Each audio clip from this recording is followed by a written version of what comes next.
All right, bozos, for the third and final video, we're going to talk about nets, right? And this is the thing that I actually just shoot just absolute swishes through all day.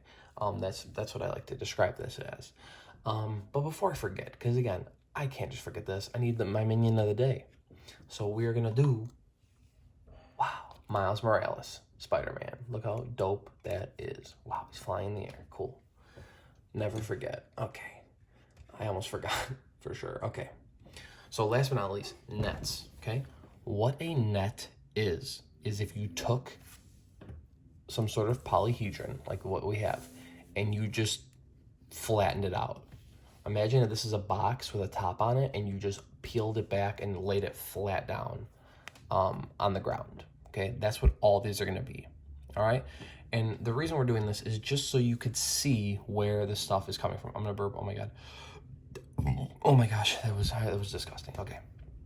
Anyway, wow, I just completely blanked out. Where am I? Okay, let's talk about this.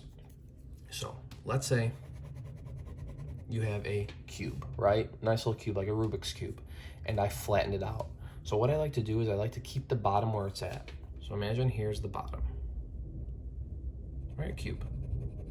Okay, and imagine you just like flattened it out completely. So think, this side would fall down, that side falls down, this side falls down, this side falls down, right? All the sides. But then the top is also coming off too. So that's gonna be a little bit farther away.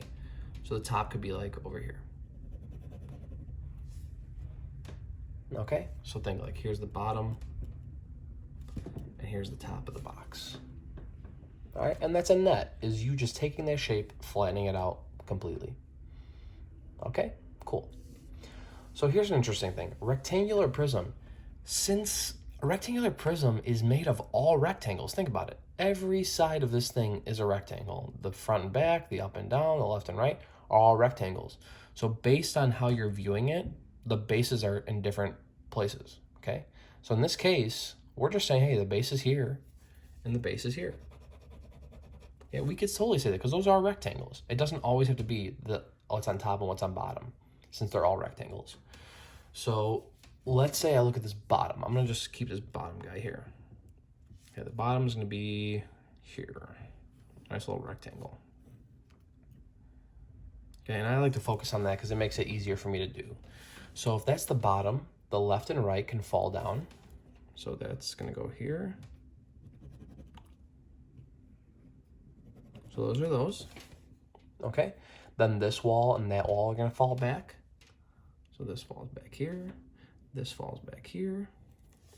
And then remember, the top of this thing is still needs to be used. So the top is just gonna be like, you can put over here. Or down here, it doesn't matter, but I'm gonna say the top's over here. And there's a net of a rectangular prism.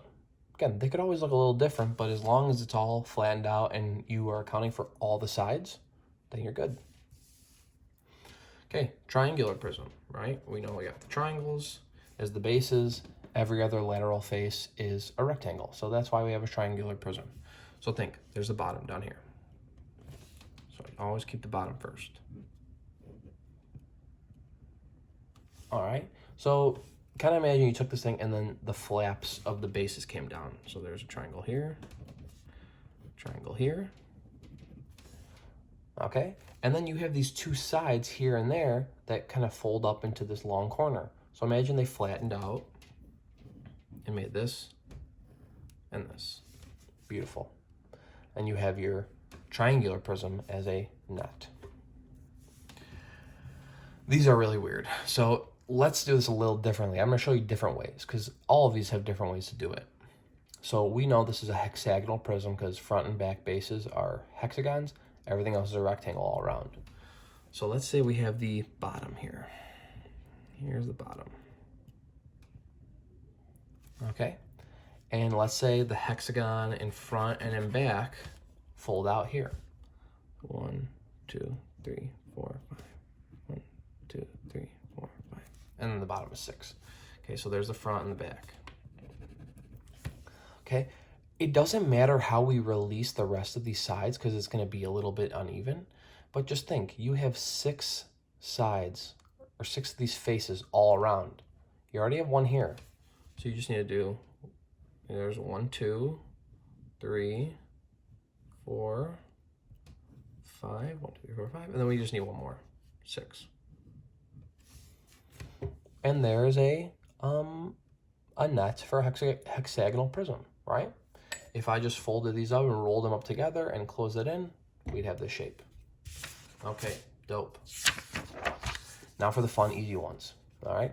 So here we have the pyramids, cylinders, cone, etc., etc. So for the square pyramid, okay, think the bottom is just going to be this nice little square. Okay, and imagine if all the sides fell down. You'd have triangle here, and here. Okay, it doesn't have to be perfect, but as long as you're visualizing this as if this was flattened down to this, you're Gucci. Cool. As a thumb. Oh my God, my thumb have a dent in it? What the heck? Oh my gosh, I need to go to the hospital.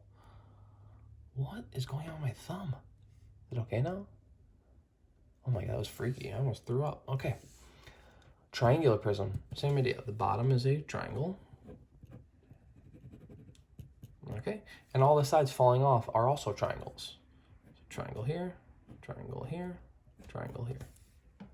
Cute. Looks really cute. Not really, it looks ugly. Okay. Here's the big idea. So this is actually a really important one, and I want you guys to realize this. Okay. Obviously the top and the bottom are circles. So how we draw a cylinder as a net is like, let's say this is the bottom. Okay, and we just pop that off and that's the bottom. We gotta remember that this outside part is really just a rectangle curved up together into a circle. So I'm gonna put this here and this here. And there's the outside part. And then the other base could go here. And again, imagine these two are kind of like folded in and this is wrapped around, it would make their shape, okay? Something really important, and then this is like look at all these hands. Oh my God, this is crazy. Okay, the key here is this. This here is the height of the cylinder, right? If I close this up and wrapped it around, this is the height. That's what this is, always up and down. The question is, what is this? Well, think about this. Since this is what wraps around a circle completely, this is actually the circumference. Okay, that's this pink part here. Okay, low key, that's what this is. So just make sure you know that that part is the circumference. Again, that's what wraps around the circle in the first place. Okay? And last but not least for our notes today is Connie, or the cone. And with a cone, there's obviously the one base. But this top part, right, that wraps around is not like a normal shape. It's actually going to be like a weird piece of pizza. And it's kind of odd to think about, but if this like wraps around, if you lifted this up and wrapped it around, it would make a cone. And we'll talk about the rest of this stuff soon. But hope this was an easy day. Miss you guys. Keep killing it out there in the best way possible, and I will see you soon. Bye.